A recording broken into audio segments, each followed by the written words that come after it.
Давид. Раз, два, три, четыре, начинается рассказ. В 113-й квартире великан живет у нас. На столе он строит башни, строит город в 5 минут. Верный конь и слон домашний под столом его живут.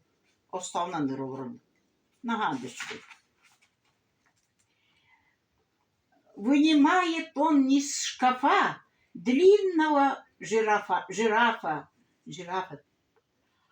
Из-за ящика стола длинноухого осла.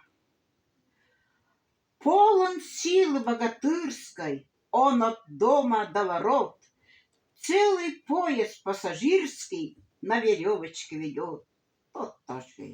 А когда большие лужи разливаются весной, великан во флоте служит самым младшим старшиной.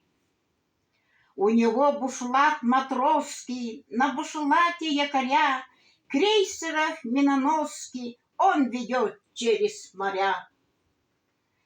Пароход за пароходом он выводит в океан, и растет с каждым годом этот славный великан.